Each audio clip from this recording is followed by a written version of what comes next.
নমস্কার বন্ধুরা, আমি জয়িতা চলে এলাম পেটুক বাঙালি রন্ধনশালায় আজ নতুন একটা রান্না নিয়ে। আজ রান্না করতে চলেছি খয়রা মাছের তেল ঝাল। চলুন তাহলে রেসিপিটা দেখে নেওয়া যাক।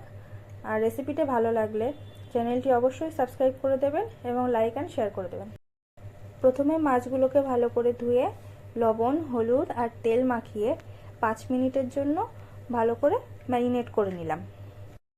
চলুন দেখে নিই রান্নাটি করতে কি কি উপকরণ লাগছে।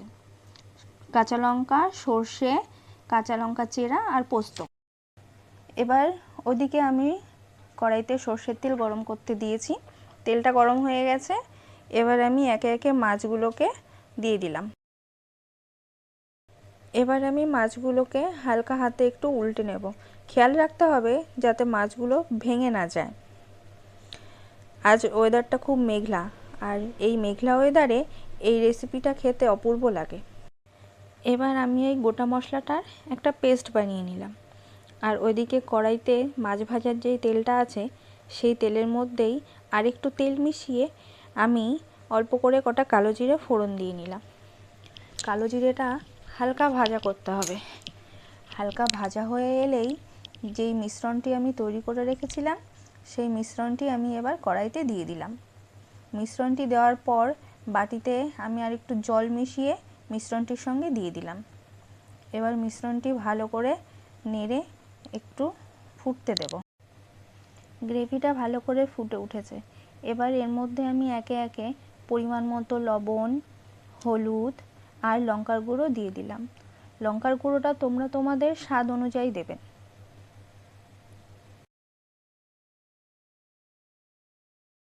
পাঁচ মিনিটের জন্য এবার গ্রেভিটাকে ভালো করে ফুটতে দেব। গ্রেভিটা ফুটে এলেই এবার ভেজে রাখা মাছগুলো একে একে গ্রেভিটার সঙ্গে মিশিয়ে নেব। মাছগুলো মেশানোর সময় খেয়াল রাখতে হবে মাছগুলো যাতে হালকা আঁচে মেশানো হয়, কারণ মাছগুলো ভেঙে যেতে পারে। মাছগুলোকে আমি ভালো করে গ্রেভিটার সঙ্গে মিশিয়ে নিয়েছি। এবার মাছের ওপর থেকে আমি অল্প পরিমাণে চিনি আর কয়েকটা কাঁচা লঙ্কা চেরা দিয়ে হালকা একটু নেড়ে নামিয়ে নেব। চিনিটা তোমরা চাইলে দিতেও পারো, নাও পারো।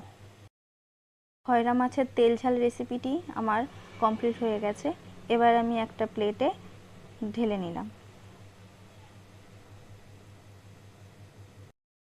প্লেটটি সাজানোর জন্য তোমরা ধনেপাতাও ব্যবহার করতে পারো, আমি কাঁচা লঙ্কা ব্যবহার করেছি।